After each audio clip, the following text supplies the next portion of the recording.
Hello friends, welcome back to Gigi's Home Bakes. இன்னைக்கு நம்ம என்ன ரெசிபி பார்க்க போறோம்னு பார்த்தீங்கன்னா எக்லெஸ் ஃபஜ்ஜி ப்ரௌனி தான் பார்க்க போறோம்.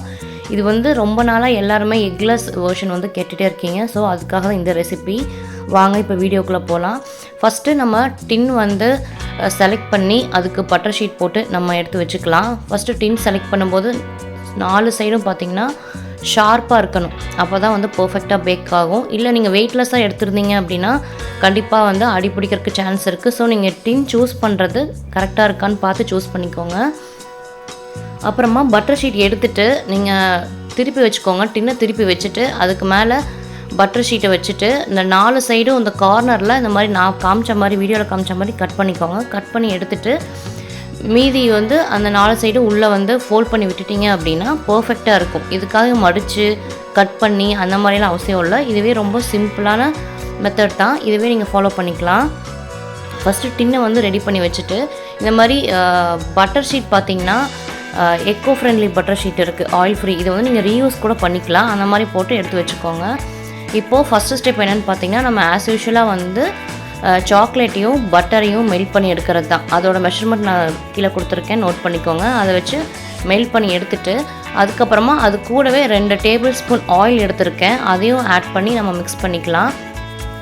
ஆயில் ஆட் பண்ணுறதுனால பண்ணலாம், இல்லைனா நீங்கள் எக்ஸ்ட்ராவாக பட்டர் வந்து இன்னும் கொஞ்சம் மெல்ட் பண்ணி அதுக்கப்புறமா ரூம் டெம்பரேச்சர் வந்ததுக்கப்புறமா நீங்கள் ஆட் பண்ணுங்கள். அந்த மாதிரி கூட ஆட் பண்ணலாம். ஏன் அப்படின்னா நம்ம வந்து நெக்ஸ்ட்டு இந்த மாதிரி கண்டென்ஸ்டு மில்கில் ஆட் பண்ணும்போது கொஞ்சம் திக்காயிரும். ஸோ அதுக்காக தான் இந்த ஆயில் வந்து நம்ம ஆட் பண்ணுறோம். அந்த ஸ்டெப் முடிச்சுட்டு அதுக்கப்புறமா ட்ரை இன்க்ரீடியன்ஸ் வந்து ரெடி பண்ணிக்கலாம். ஃபஸ்ட்டு வந்து மைதா வந்து ஒரு 70 கிராம்ஸ் எடுத்திருக்கேன். கொக்கோ பவுடர் வந்து 15 கிராம்ஸ் எடுத்திருக்கேன். அது வந்து மெஷரிங் ஸ்கேல் வச்சு வெயிட் வந்து கரெக்டாக இருக்கான்னு பார்த்துட்டு அதுக்கப்புறமா நீங்கள் வந்து மற்ற திங்ஸ் ஆட் பண்ணுங்கள். ஏன்னா நம்ம வந்து கேக் பேக்கிங்கில் வந்து மெஷர்மெண்ட் வந்து ரொம்ப ரொம்ப முக்கியம். அது இருந்தால் தான் நம்ம பர்ஃபெக்டாக நம்மளால் செய்ய முடியும். நெக்ஸ்ட்டு நம்ம வந்து ஆட் பண்ணுறது வந்து எசன்ஸ் ஆட் பண்ண போகிறோம். இப்போ நார்மலாக வந்து நான் வெண்ணிலா எசன்ஸில் வந்து புஷ்ஷோட பிராண்டு தான் நான் வந்து யூஸ் பண்ணிகிட்டு இருந்தேன். அது வந்து ஸ்மெல் வந்து இப்போ வந்து ரொம்ப நல்லா வரதில்லை. அதோட குவாலிட்டியும் கொஞ்சம் இதான மாதிரி இருக்குது. ஸோ நான் வந்து இப்போ யூஸ் பண்ணுறது ஃப்ரெஞ்ச் வெண்ணிலாவோட ஒசோரோ பிராண்ட் அப்படின்னு இருக்குது. அந்த இதில் தான் நான் வந்து வாங்குகிறேன். டேஸ்ட்டு ரொம்ப நல்லா இருக்குது. அதே மாதிரி அதோட ஸ்மெல் பார்த்திங்கன்னா ரொம்ப ரொம்ப சூப்பராக இருக்குது. அது வந்து நீங்கள் ஸ்மெல் பண்ணி பார்த்தீங்கன்னா தான் தெரியும். இது வந்து பார்த்திங்கன்னா 500 ml. இது வந்து இதில் வந்து 675 அந்த மாதிரி போட்டிருக்காங்க. ஆனால் எனக்கு வந்து ஹோல்சேலில் அந்த பேக்கிங் ஷாப்பில் நான் வாங்கினால இது வந்து 400. இது வந்து நீங்கள் நார்மலாக ஒரு டீஸ்பூன் ஆட் பண்ணுற இடத்துல வெனிலா எசன்ஸு நீங்கள் இதை வந்து ஒரு 1/4 டீஸ்பூன் இல்லை 1/8 டீஸ்பூன் நீங்கள் ஆட் பண்ணிங்கனாலே அவ்வளோ சூப்பராக இருக்குது. கண்டிப்பாக நீங்கள் ட்ரை பண்ணி பாருங்கள்.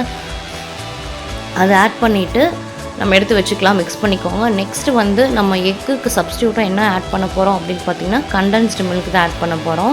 கண்டென்ஸ்டு மில்க் வந்து 300 கிராம்ஸ் ஆட் பண்ணணும். நம்ம மிக்ஸ் பண்ணி வச்சுருக்க சாக்லேட் பட்டர் மிக்சரில் வெயிட் மிஷின் வச்சு நீங்கள் வந்து டேர் பண்ணிவிட்டு அதிலேயே நீங்கள் ஆட் பண்ணிக்கலாம். ஆட் பண்ணிவிட்டு அதையும் நல்லா மிக்ஸ் பண்ணி விட்டுக்கோங்க.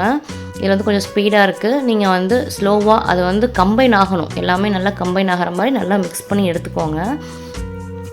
மிக்ஸ் பண்ணி எடுத்துகிட்டு நெக்ஸ்ட் என்னென்னு பார்த்தீங்கன்னா ட்ரை இன்க்ரீடியன்ஸ் நம்ம எடுத்து வச்சுருந்தோம் இல்லையா, அதை வந்து நம்ம ஆட் பண்ணிக்கலாம். அந்த ட்ரை இன்க்ரீடியன்ஸ் ஆட் பண்ணிவிட்டு கூடவே வந்து பேக்கிங் பவுடர் வந்து கொஞ்சம் 1/4 டீஸ்பூன் ஆட் பண்ணிக்கலாம். சால்ட் வந்து ஒரு 1/8 டீஸ்பூன் ஆட் பண்ணிக்கலாம். நம்ம ஏன் இதில் வந்து பேக்கிங் பவுடர் ஆட் பண்ணுறோம் அப்படின்னா நம்ம வந்து இது எக்லெஸ் வெர்ஷன். ஸோ உங்களுக்கு வந்து கேக் வந்து ரைஸ் ஆகி கிடைக்கணும். ஸோ அதனால தான் நம்ம பேக்கிங் பவுடரை வந்து ஆட் பண்ணுறோம். ஆட் பண்ணிவிட்டு நல்லா சீவ் பண்ணிவிட்டு மிக்ஸ் பண்ணிக்கோங்க. உங்களுக்கு ஏதாவது ப்ரௌனீஸில் ஏதாவது டவுட்ஸ் இருக்குது, உங்களுக்கு வேறு ஏதாவது வெர்ஷன் ப்ரௌனீஸ் வேணும் அப்படின்னா கண்டிப்பாக எனக்கு கீழே கமெண்ட்டில் சொல்லுங்கள். எனக்கு தெரிஞ்ச ரெசிபி கண்டிப்பாக நான் உங்களுக்கு கூட ஷேர் பண்ணுறேன். இதே மாதிரி நல்லா ஸ்பேச்சுலாவோ இல்லை இந்த மாதிரி விஸ்க் வச்சோ கொஞ்சம் நல்லா மிக்ஸ் பண்ணுங்கள். ஸ்டார்டிங்கில் கொஞ்சம் திக்காக தான் இருக்க மாதிரி இருக்கும். அது ஒன்றும் ப்ராப்ளம் இல்லை. இது திக்காகிடுன்னு சொல்லிட்டு பயப்பட வேணாம். கொஞ்சம் ஒரு மிக்ஸ் பண்ணிவிட்டு நம்ம இப்போ என்ன பண்ண போகிறோம் அப்படின்னா வாட்டர் தான் ஆட் பண்ண போகிறோம். வார்ம் வாட்டர், ரொம்ப சூடாகவும் இருக்கக்கூடாது, ரொம்ப நார்மல் வாட்டர் வேணாம். கொஞ்சம் லைட்டாக சூடு பண்ணிவிட்டு அந்த வாட்டர் வந்து ஒரு 3 டேபிள் ஸ்பூன் அதே மாதிரி மெஷர் பண்ணி ஆட் பண்ணிக்கோங்க. இது ஏன் நம்ம வந்து பால் ஆட் பண்ணலாம், பால் ஆட் பண்ணோன்னா ஷெல்ஃப் லைஃப் வந்து இருக்காது. ஸோ அதனால் நம்ம வந்து வாட்டர் ஆட் பண்ணிக்கலாம், வார்ம் வாட்டர் ஆட் பண்ணிக்கலாம், ஒன்றும் பிரச்சனை இல்லை. இதுவே டேஸ்ட் ரொம்ப நல்லா வரும். அதே மாதிரி கேக்கும் வந்து பர்ஃபெக்டாக வரும். இந்த மெஷர்மெண்ட் நீங்கள் ஃபாலோ பண்ணிங்கன்னா கண்டிப்பாக வரும். ஸோ அதை ஆட் பண்ணிவிட்டு கொஞ்சம் நல்லா மிக்ஸ் பண்ணி விட்டுக்கோங்க.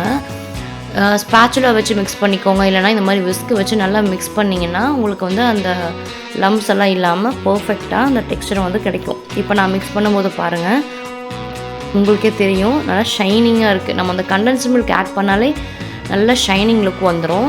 இப்போ பாருங்கள், நெக்ஸ்ட் அதே மாதிரி விஸ்க் வச்சு நான் மிக்ஸ் பண்ணிவிட்டு உள்ளே வேறு ஏதாவது இருக்கா அப்படின்னு சொல்லிட்டு ஸ்பேச்சுலா வச்சு செக் பண்ணி பார்த்துக்கோங்க. இந்த மாதிரி செக் பண்ணி பார்த்துட்டு அதுக்கப்புறமா நம்ம பட்டர் பேப்பரில் வந்து ஆட் பண்ணிக்கலாம். இதை ஆட் பண்ணிவிட்டு நீங்கள் வந்து ஏர் பபிள்ஸ் ரிலீஸ் பண்ணுறதுக்கு டூத் பிக் வச்சு ரிலீஸ் பண்ணுங்கள். டூத் பிக் வச்சு ரிலீஸ் பண்ணும்போது என்ன பண்ணணும் அப்படின்னு பார்த்தீங்கன்னா, பக்கத்தில் வச்சு தான் நம்ம வந்து அந்த லைன்ஸ் வந்து நம்ம போடணும். அப்போ தான் ஏர் பபிள்ஸ் வந்து ஃபுல்லாக வந்து ரிலீஸ் ஆகும். ஸோ அந்த மாதிரி நீங்கள் அந்த ஸ்டெப் ஃபாலோ பண்ணிக்கோங்க. அது வந்து 35 மினிட்ஸ் 170 டிகிரிக்கு நான் பேக் பண்ணியிருக்கேன். பர்ஃபெக்டாக வரும். இப்போ சப்போஸ் உங்களுக்கு பேக் ஆகலை அப்படின்னா நீங்கள் ஒரு 5 மினிட்ஸ் கூட நீங்கள் எக்ஸ்ட்ரா வச்சுக்கலாம். ஆனால் 180 டிகிரியில் எப்போவுமே வைக்காதீங்க. 170 டிகிரியில் வச்சிங்கன்னா உங்களுக்கு கரெக்டாக இருக்கும். நான் பாருங்கள் பேக்காக எடுத்துட்டேன். நீங்கள் செக் பண்ணும்போது டூத் பிக் வச்சு உள்ள நடுவில் வந்து இன்சர்ட் பண்ணி பாருங்கள். அதில் வந்து ஃபுல்லாக வந்து பேக்காக இருக்கக்கூடாது, க்ளீனாக வரக்கூடாது டூத் பிக். அதில் கொஞ்சம் க்ரம்ஸ் இருந்தால் தான் ப்ரௌனி வந்து பர்ஃபெக்டாக இருக்குன்னு அர்த்தம். நான் இந்த மாதிரி மில்க் காம்பவுண்ட் வந்து நான் மில்க் பண்ணிவிட்டு அது மேலே ஆட் பண்ணி டெக்கரேட் பண்ணிவிட்டேன். சைடில் நட்ஸ் வந்து நான் போட்டிருக்கேன். ஸோ இதுதான் வந்து என்னோடய ஃபைனல் அவுட்புட். அவங்க வந்து ஹாப்பி பர்த்டேக்கு வந்து நேம் எழுத சொல்லியிருந்தாங்க கஸ்டமர். இது வந்து என்னால் கட் பண்ணி காமிக்க முடியாது, ஏன்னா இது பர்த்டேக்கு ஆர்டர் வந்த கேக்கு. நெக்ஸ்ட் டைம் அப்படி நான் செஞ்சேன் பீஸ் கட் பண்ணுற மாதிரி இருக்குது அப்படின்னா கண்டிப்பாக நான் ட்ரை பண்ணி உங்களுக்கு வந்து அதை கட் பண்ணி காமிக்கிறேன். பட் இது வந்து பர்ஃபெக்டான ரெசிபி, ரொம்ப சாஃப்டாக ஃபஜ்ஜியாக இருக்கும். கண்டிப்பாக நீங்கள் வந்து எக்லெஸ் வெர்ஷனில் ட்ரை பண்ணுறவங்க இதே மெஷர்மெண்ட்டில் கண்டிப்பாக தாராளமாக ட்ரை பண்ணலாம். ட்ரை பண்ணிவிட்டு உங்களோட ஃபீட்பேக் வந்து மறக்காமல் எனக்கு வந்து கொடுங்க. அதே மாதிரி பேக்கிங் இன்ட்ரெஸ்ட் இருக்க உங்கள் ஃப்ரெண்ட்ஸ் அண்ட் ஃபேமிலிக்கு என்னோடய வீடியோஸ் வந்து கண்டிப்பாக யூஸ்ஃபுல்லாக இருக்கும். ஷேர் பண்ணி சப்போர்ட் பண்ணுங்கள். நெக்ஸ்ட்டு மீட் பண்ணலாம். பாய்.